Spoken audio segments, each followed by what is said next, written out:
Live, local. This is Fox 12 Now. Hello everyone, this is Fox 12 Now. I'm Greg Nibbler. Thank you for joining us. We are live streaming here out of the Fox 12 Oregon newsroom. That is what you see behind me. We are here every weekday starting at 1 p.m. and go throughout the afternoon. I always remind everybody, don't forget to download those Fox 12 Oregon apps, whether it's on your mobile device or on your television. There is an app for that, or your streaming service, Fire TV, Apple TV, Roku. Grab those because you can watch not just our show, but also everything else that happens here with the station. But right now, we are going to be talking about a new film that is coming out based on a Stephen King story called The Long Walk. Now, I will say, on a personal level, this is one of my favorite Stephen King stories that he ever did, and I'm a big Stephen King fan, but it's one that's been in the works to be a movie for like 30 years, and no one ever did it. And finally, it is now out there.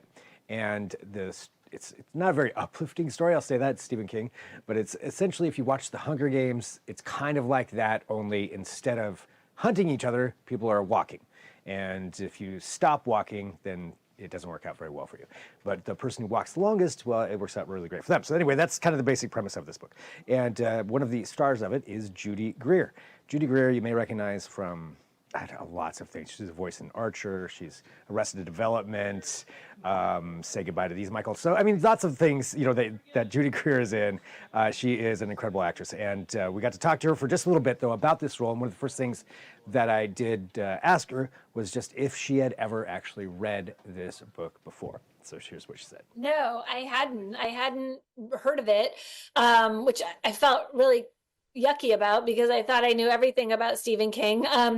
But yes, I got the call about this movie. So I got the script emailed to me, but then I immediately called my local bookstore and ordered the novel and devoured both the script and the novel. And it's really, really fun.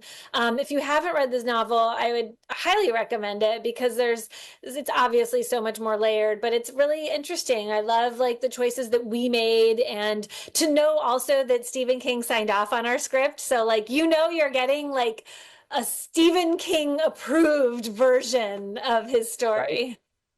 Right. Yeah, I mean, that's got to feel pretty amazing to have that. I mean, a Stephen King film on your roster. Yeah. Actually, this is my second because I was in a remake of Carrie. So this is the first book that Stephen King ever wrote, which I'm in. And Carrie was the first book that he ever had published, which I'm in. So I have a lot of firsts with Stephen King. That's a pretty amazing accomplishment. So doing this, I mean, congrats. So when you're doing this, and getting ready for something like that, going into this, knowing that it's a novel like that, what do you have to do to prepare? I mean, I know you're going off the script, but does it take a little bit different, having read the book? Yeah, it is. The book gives me so much more to work with. I mean, I have a lot more history about our family and about sort of why Ray Garrity, my son, played by Cooper Hoffman, why he chooses to do this and why he's so committed to doing this. So I understand a lot more about that. I feel like in the performances, you don't really need to know that backstory when you watch the movie, but it's fun for us, and it informs our character. And then I looked at a lot of pictures on the internet of women soldiers who were leaving to go to war and saying bye to their children in airports. It was sometimes I just needed to peek at one of those photos and I was ready to go. That sounds intense. Yeah. You've seen the movie, right? It's pretty intense. To prepare for it. I mean, I get it. I get why, but man, yeah, that's a lot. That's a lot of emotions.